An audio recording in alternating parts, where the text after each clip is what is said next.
Appreciate it very much. We are pleased to be joined now by Kike Hernandez. I can't tell you enough how much I appreciate you taking the time. And I know that you said, Kike, that jet lag is real. So thank you even more for being on the show today. What was that Tokyo experience like for you? Because it seemed like everybody was having a great time, but you really embraced it.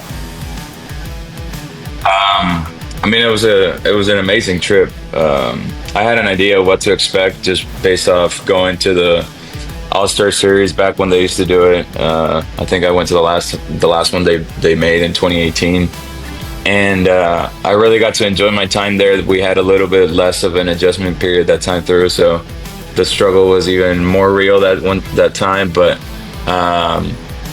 it was just amazing to see how a city, how a country, they all, kind of like were looking forward to those 2, 3, 4 days, whatever it was, that we were gonna be there. And they made 2 days feel like an amazing time. And I'm just really glad that I got to be a part of it, and I'm really glad to be Roki, Yoshi, and Shohei's teammate. Yeah, and you are amongst the league leaders in home runs, sitting out, of course, top the leaderboard, tied with Shohei Ohtani. How fun is that, knowing that you've been the home run leader for about a week? Yeah, it's been great. It's what I do. I just hit a lot of homers to where I'm leading the league for weeks. Dingers. But I'm letting Tommy and Shohei, be on the board with me on that one. But the RBI category, that's my category. I'm sitting solo there, so I'm just pretty much sitting on my numbers right now. Yeah, you hit for average, you hit for power, great, Gold Glove defense there. You can play all over the field. I mean, you're more like a 6'7" tool player. Kike, let me ask you about what the offseason was like for you, because I was screaming on the top of the rooftop, hoping anyway, that Andrew re-signed Teo and they re-signed you as the Hernandez brothers. I have never seen a fan base embrace a guy so much in terms of wanting a player back on a team and what you mean to this team, particularly in the postseason when it matters the most. What was that experience like for you? And was there a chance you were going to sign anywhere else? A chance, I would say yes. I was just waiting.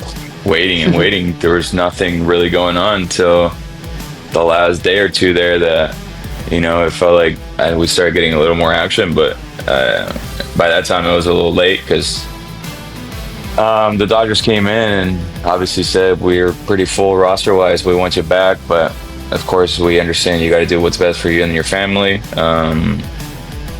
We're throwing out this offer at you, but you can't do anything till February 10th. And if something better comes by, then we understand. But that better never came by. I mean, it wasn't necessarily I wanted to go back so desperately that I was going to say no to everybody else. There was just really nobody else. So I guess it was a good spot to be at, where I get to come back to the Dodgers and get to defend the title and get in front of the home crowd that, like you said, rallied troops behind me and try to do everything they could in their power to bring me back. And I just want to say that was very, very well felt. And every time I saw something like that, it brought me a smile to my face, especially seeing them bombard Gomer, Andrew, and Doc's interviews during FanFest. That was pretty cool to see. Yeah, I was one of those guys that was pretty loudly championing to bring you back, because at some point you find a formula, you find a recipe that works really good. If we're talking earlier, Alana, about making caldo to help Mookie feel better and the Vicks and everything else, you find a recipe and you keep making that recipe. But it turns out when you have Kike Hernandez in the recipe, you go out there and you win World Series. At least last year, definitely in 20, the last time you were here. What was so special about that 2024 run? Because it seemed like you dudes were having a lot of fun, and we've seen this club, these guys, different groups of guys, of course, having a lot of fun 17, 18 into 20. But this, Dave has mentioned it a number of times, you guys seemed different. What was so special about that 2024 organization or that roster? I would say the unity that we had in the locker room. I think it was really close to 2020 as far as how together we were. And I mean, just saying that's hard to accomplish. In 2020, we were only able to get like that because we were stuck in a hotel together for an entire month. And this time through, you're flying, we were busing to San Diego, and then we're flying across the country twice to go to New York. And obviously, I mean, it's the biggest games of the year, so everybody's got pretty much their entire families with them. And for us to, to decide, we get it, our families are with us, but, we only have to do this for one more month, whatever it is it's going to take in order for us to win the World Series. We're just going to, sacrifice a little bit more the little time that we have left to make sure that we get as close as a group as we can in order for us to accomplish special things, especially when times get really tough like they did against the Padres. And I don't think that if it wasn't because of our, how much we cared about each other and the mentality that we all had in the locker room, I don't think we would have been able to come from behind against the Padres or, beat the Mets, who were steamrolling baseball for the last 2-3 months of the season. And then, of course, the Yankees had a great team, and that was kind of back and forth as well. So I don't think everything happens if we weren't the way that we were inside closed doors. Yeah, you guys absolutely bought in, every single one of you on the roster. We had Andrew Friedman on the program a couple of weeks after you guys won the World Series, and he said something to me that was interesting because I was with you guys in 2020 and obviously at the beginning of the Andrew Friedman era, and he said, who would have thought that the guy in a banana suit would have turned out to be one of the best leaders on this team and really taking over a leadership role? How do you think you've evolved into that guy? I don't think one guy has to do with the other. I think you can be both if you understand your role. I mean, I understand that, my role requires me to play 7 different positions, but it also requires to be that energy guy in the locker room, that, that guy that keeps things loose, the guy that, makes a tough day end with a laugh or whatever it is. But that doesn't take away from the fact that I can go out of my way to help guys when they're in need of help. As far as, this game teaches you a lot with experience, and I've been blessed to be a part of 9 postseason runs, and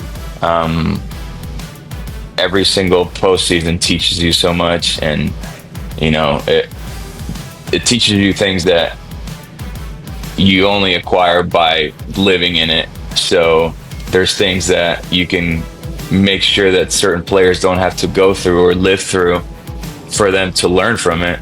So I feel like I have a lot of experience and a lot of knowledge when it comes to that, and I know what it takes to win. So I figured, if this is going to be my last time wearing a Dodger uniform and we're going to go down, I'm going to do whatever it takes to make sure that we don't go down, and I'm gonna do everything in my power to help this team win. And even if that means I'm not on the field, because I was doing certain things against the Padres in that locker room that I still wasn't in the lineup for those. So I was just trying to see how I could help the team win even without getting on the field, because that was out of my control. All right, what do you do? Hang on a second. That's a question that begs an answer to. What were you doing against the Padres when you weren't in the lineup? Tell me more about that role. I mean, there's certain things that are what happens in the locker room stays in the locker room, right?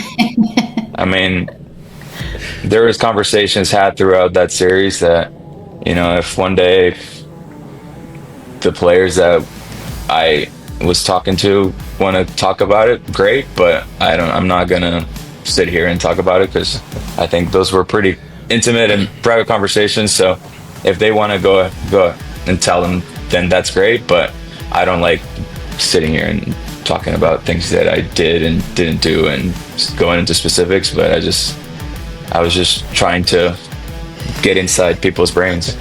Hey, you got a lot of good wood on AU. Darvish, I think fastball, curveball, whatever it was. The important thing is ball went really, really far in that series, and that's when just feeling that as a fan that weight off of our chest, like, hey, we're gonna get out of the DS again. This is a chance. This is a really, really good ball club. Listen, we know, Kike, you do a lot of things in that clubhouse that are important, that are special for your teammates. We actually had Matt Kemp on the show last year, shortly after he retired as a Dodger, thankfully, and we had asked him if there was one guy that he could have had, that this Dodgers organization could have had back in the day, back when they were, getting beat by the Phillies, unfortunately, 08, 09, and all that kind of stuff. He mentioned you, a guy that he played, I think, one season with. He said if we had Kike in that lineup, you taught him how to make baseball fun again. What does something like that mean to you, and how much have you kind of heard that from different players that you've, suited up with along the way? I mean, I got a little bit of chills going. I saw that interview when it happened, or after it came out. I love Matt. We built a special bond in the short period of time we were teammates. We had a pretty special year, him getting to come back to the Dodgers and, finally getting to go over the hump and win the National League and go to the World Series. Of course, we got mollywopped by a juggernaut in the Red Sox that year, but for us to see Matt, play all those years here, be the face of the franchise, and then leave and come back and take Chris Sale deep in Game 1 of the World Series, that was a pretty cool moment out of that series. But yeah, I mean, those type of comments, they mean the world to you because for us as baseball players, we know what a baseball player can do on the field. Sometimes you don't necessarily know how good a player is till you get to play with that guy and you get to see that guy for 162 games. But if I'm being real, when you ask guys around the league, how is so-and-so, you never ask him about how he's on the field. You always ask how he's as a teammate, how he's in the locker room. And, to have guys with the type of careers that Matt Kemp had, speak that highly of me, that is a true honor, and those are the things that you take with you when they take the game away from you, because you can't play the game, but you're still being that person that people are asking about how you are. So I mean, that all means the world to me. He literally said you were the aura, and he missed the Kike Hernandez aura, such an important element of being in the clubhouse. And the last time the Dodgers got their World Series rings, Kike, you were a member of the Boston Red Sox. This time, you will be home with the Los Angeles Dodgers to get your rings. What do you anticipate that ceremony being like? As a member of the team that just won the World Series, you guys are back again, trying to run it back. You have the same amazing core for the most part, but you also have some young blood in there that hasn't won one yet, so it's a good infusion of a 26-man roster. What do you think that moment will be like for you? I mean, the only way I can answer it is special, because I honestly have no idea what to expect. I have no clue. I don't know what the last one looked like, so I have no idea what this thing is going to look like. I'm really, really looking forward to it. And I mean, the guys are all excited. The guys that didn't win it last year are claiming to not be excited, but I'm sure it's going to add a little bit to the fuel in their fire. I've given Kirby, I work out with Kirby in the off season. We've been working out for a couple of off seasons now, and I was giving him a hard time, when he was starting to talk to the Dodgers and it became public that the Dodgers were interested. I was like, oh, you're about to wear your third gold jersey in your career. We got to get you a ring this time. And for him to be part of his third gold jersey club and not actually get a ring, I'm pretty sure that adds a lot to it. We got a guy in Tanner Scott that's a fiery competitor that wants to win as badly as anybody. Of course, Blake Snell, he's been able to almost taste it when, unfortunately, he ran through the best team in baseball in the Dodgers in 2020. But we have a lot of guys that, a lot of pros that were added to this locker room that are very hungry to win their first, and that's exactly what we need, because we're hungry for more. So when you got people that are hungry for more, who've already tasted it and can't have enough of it, and then you got people that want a part of it because they've never been a part of it, that is a perfect combination. So of course, we got a good thing going on, and hopefully we can stay healthy and do our thing on the field. I want to shift gears a little bit because last year the season probably didn't start for you statistically the way you wanted, and then a new character was born. We call him Glasses Kike online. What was, I know you've talked about it, but some fans here in our live chat want to know more about what was that biggest difference, and how important is it to actually be able to see the goddamn baseball, to be able to hit the goddamn baseball? Yeah, no, definitely. There was a lot of things going on, man. I was coming off a surgery that, at the time it was explained to me as a pretty simple surgery, but they ended up having to do a lot because I played for a long period of time needing the surgery and I wasn't aware of it. And that adjustment period is not the easiest. I feel like it wasn't until like the middle of June that I started feeling pretty good physically. Before that, I felt like every day I felt like I needed surgery again, and it was weird. And it's kind of, insecurities of, am I actually good? Am I all right? And, not being able to, a guy like me that kind of like leaves it out on the field every single day.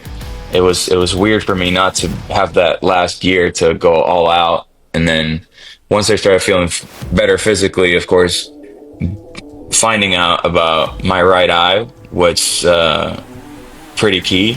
And then, of course, working on some things that I wasn't doing great mechanically. Kind of saved my season, and who knows if it saved my career. There's a chance that I was a couple days away from getting DFA'd last year. And fortunately for me, unfortunately for some of my teams, hurt. And I mean, I was able to stay on roster, and obviously the rest is history. But just being able to do the hardest thing that there is in all sports, which is hitting a baseball when you can't really see the spin of the ball, it's a pretty hard thing to do. But I'm glad we have that resolved for now, and I'm looking forward to a full season of being healthy, feeling strong, and being able to see. Good Lord. Could you imagine if Kike Hernandez was DFA'd? I would have burned down the damn stadium. Let me ask you this question, Kike. I know that you're an Adidas athlete. It's that three-stripe life. I always remember you and JT.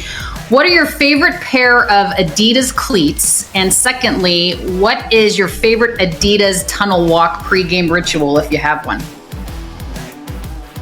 I mean, it's hard not to go with, they've made me a lot of really cool pairs. I got something really, really nice cooking for this year. I don't think it'll be here till the end of April because Andrew decided to take forever to sign me back, so I couldn't just sign the cleats. But I would say my PEs from 2023, the mint color ones, those are by far the ones that have given me the most compliments, and a lot of people on Instagram reaching out, commenting on the posts, wanting to buy the cleat for the kid and things like that. And unfortunately they can't because I'm the only one. They only made it for me, and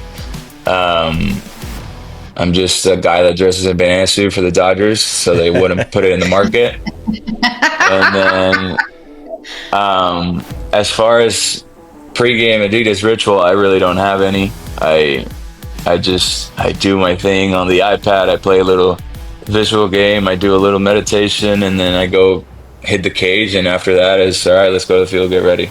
And that's about it. I don't really have any rituals like that other than trying to get very caffeinated for the game. A cafecito. You are much more, my friend, than a guy in a banana suit for the Los Angeles Dodgers. Best of luck to you, Clinton. I appreciate you taking the time. Our best to Mariana and P, that little one who's growing up too fast. Best of luck this season. Thanks for taking the time, Kike. Thanks very much for being here. Thank you, guys. It was good seeing you again. All right, Kike Hernandez, two-time World Series champion, back in a moment after a quick word. All right, time now to present to you another opportunity here on Last Licks on how to go see Kike Hernandez and your Los Angeles Dodgers against the Cubs, a rematch, if you will, on the domestic side of things on April 13th. Now, this is for field level tickets. The tickets are right behind home plate on the field level. 4 tickets plus free parking in Lot I. Every single cent of this auction goes to benefit Gidry's Guardian Foundation, where we use these funds to help find pups forever homes and get them all situated in a forever home. Go to gidrysguardian.org for more information. But honestly, the easiest way, Clint, is just to go to 32auctions.com/LADCUBS. So LA Dodgers Cubs. And you can bid right there. You can bid in $10 increments, and every single cent goes to help pups in need. So thanks so much, Kike, for being on the show. That was fun. Yeah, I appreciate him taking the time. Everyone's asking. He's very good at this. Kike does not lack entertainment value, but he also does not lack baseball IQ. And he's incredibly smart, and I remember when he came over from Houston. One of the first times I ever introduced Kike Hernandez at one of those like Dodger community events, I said he was a pitcher.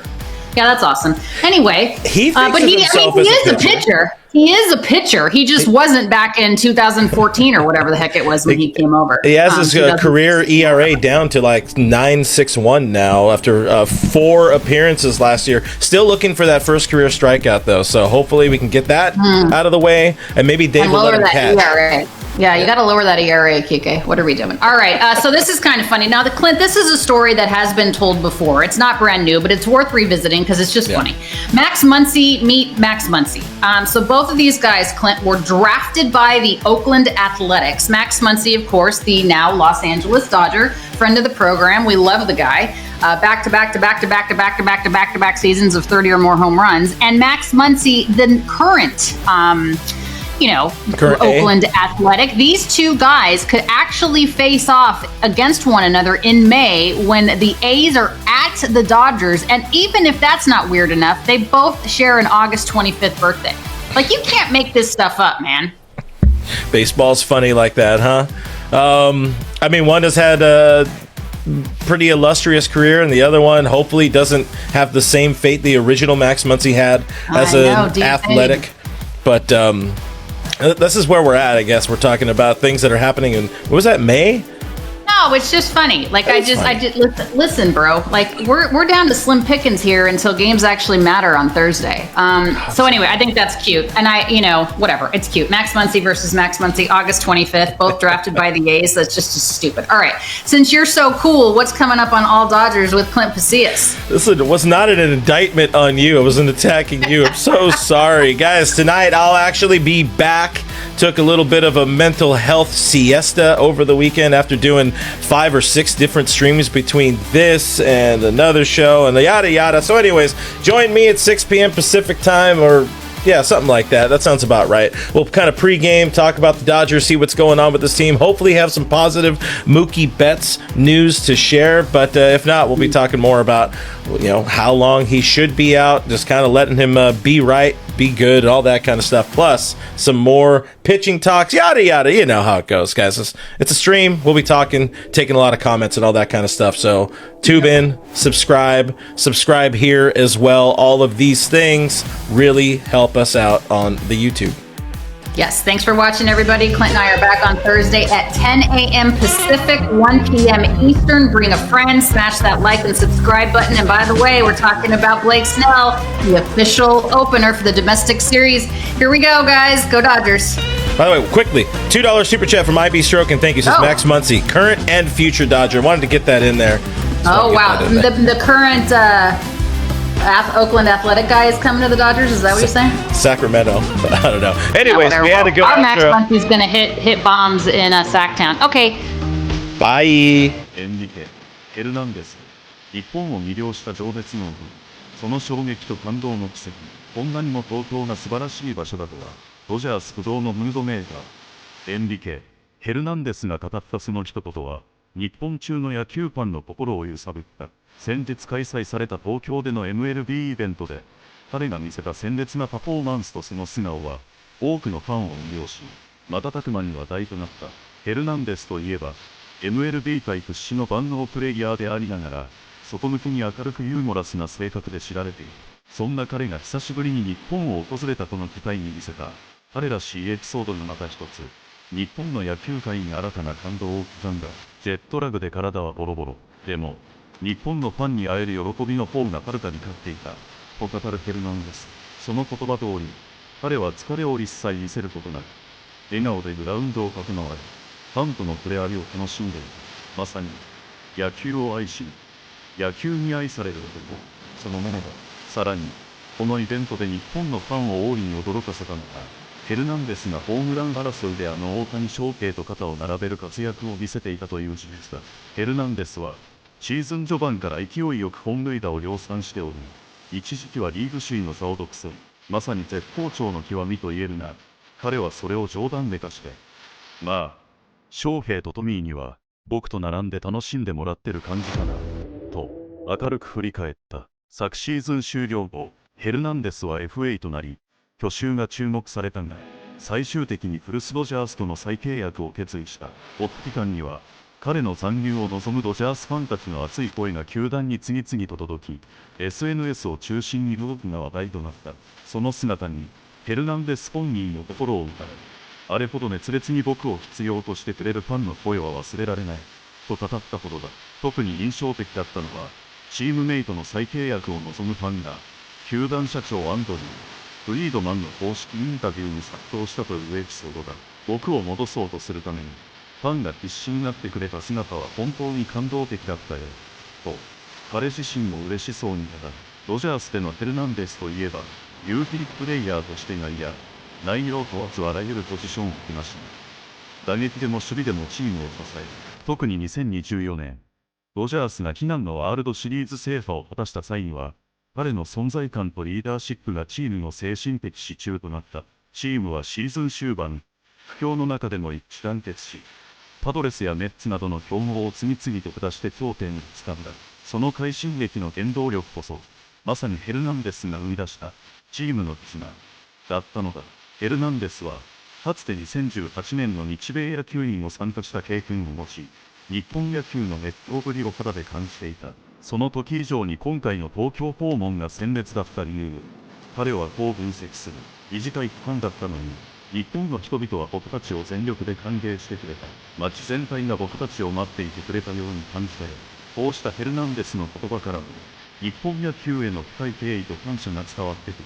昨季は怪我や視力の問題にも苦しみ、一時は DFA、戦力外、寸前まで追い込まれていた彼だが、その窮地を救ったのは、自らの努力と、メガネをかけるようになったことだった。ファンからは、メガネっ気として親しまれ、新たなヒーロー像を築き上げ、ボールがしっかり見えることが、これほど重要だったなんて、と冗談交じりに語る彼の表情には、苦難を乗り越えた者だけが持つ輝きが宿っていた。また、彼を語る上で欠かせないのがそのリーダーシップだ。かつてドジャースで共に戦った大スター、バット、ケンプは、もしキケがあの頃のドジャースにいてくれたら、間違いなく優勝していたか。彼がクラブハウスを明るくし、野球を再び楽しくさせてくれたか、と熱く語ったことがある。ヘルナンデス自身、そのコメントを知った時は思わず鳥肌が立ったという。野球選手は、グラウンド上の活躍以上に、クラブハウスでの人間性や振る舞いが重要になる。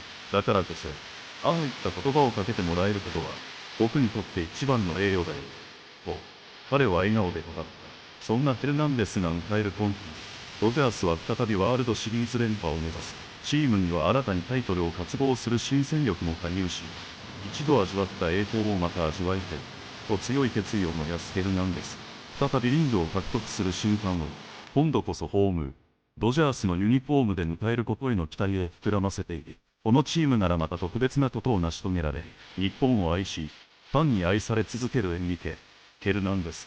その明るさ、情熱、そして誰にも真似できないプレースタイルで、彼は再び日本とアメリカ、両国のファンを熱狂させることになるだろう。野球は記録や数字以上に、人々の心を揺さぶり、感動を生むスポーツだ。その真髄を知り、ファンを笑顔にさせるエンリケ・ヘルナンデス。彼こそ、これからも MLB と日本のファンをつなぐ架け橋となり続ける、真の野球人なのだ。